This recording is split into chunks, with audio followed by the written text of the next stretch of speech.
Two countries issue travel warnings on the United States. A Republican trying to lead on gun control. Will it be enough?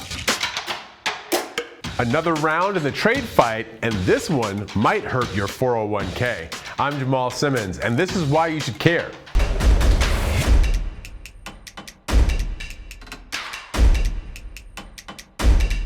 After mass shootings that killed more than 30 people over the weekend, two countries have issued travel advisories against visiting the United States. Venezuela advised people to postpone any planned trips to the U.S. because of the, quote, proliferation of violent acts and indiscriminate hate crimes. The country blamed the violence on the, quote, supremacist elite in power in Washington. Uruguay was the second country to put out an advisory on the U.S., citing what it called the growing indiscriminate violence in the United States. The country also referenced Americans' ownership of firearms, saying to avoid crowded areas like malls and festivals. In fairness, the United States had advised U.S. residents not to travel to Venezuela since April and warns Americans to exercise increased caution in Uruguay due to violent crimes. But the two South American nations weren't the only foreign countries ringing the alarm over the tragedies of this weekend. Here's a side note. While it's believed that the motive behind the suspected shooter in El Paso, Texas is based on anti-Latino and anti-immigrant sentiments, the motive of the shooter in Ohio is still unclear. Here's why you should care. Communities across the country are wrestling with how to make schools, malls, and public spaces safer. One obvious place to focus is on gun safety. Although most Americans agree on common sense gun safety laws, politicians just can't seem to get anything done. According to Gallup, overall, 6 in 10 Americans support tougher measures. Every country has faults, and the U.S. is known for pointing fingers at other nations' problems. Now the fingers are pointed back at us.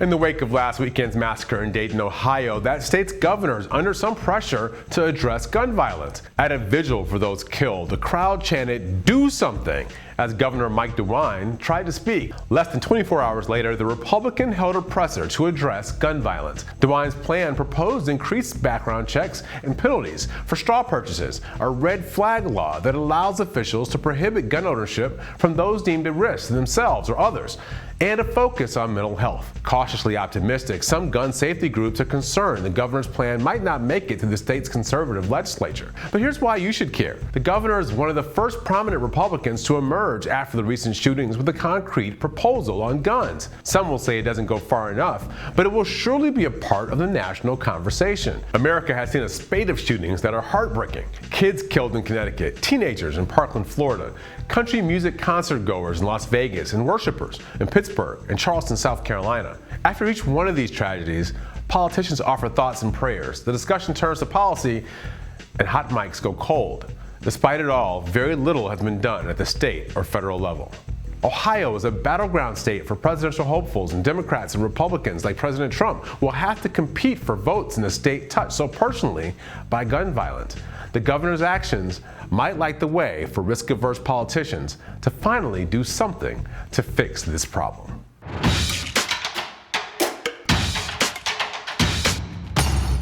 Your retirement account could be vulnerable following a worldwide stock market shakeup on Monday. Markets were rattled across the globe after China devalued its currency to offset another round of tariffs set to begin on September 1st.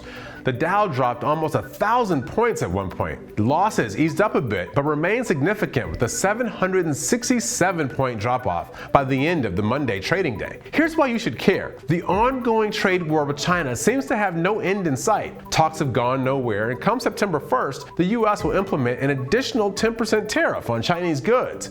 In the last round of tariffs, Americans were pretty much insulated, but this latest round could hit closer to home. At the center of the trade tit for tat between the U.S. and China are investors, traders, and maybe most importantly, us.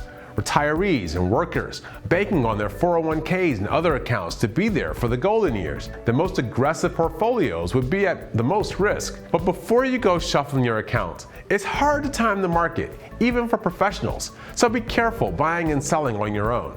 Economists advise that you might want to weather the storm with a backup plan, maybe put more cash away for emergencies.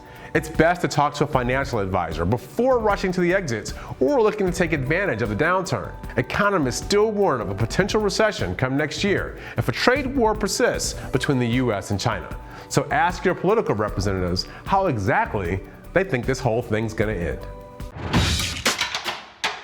Thanks for watching Hill TV on YouTube. Be sure to click subscribe and hit the bell so you know when we post new videos, and head to thehill.com for all the latest political news.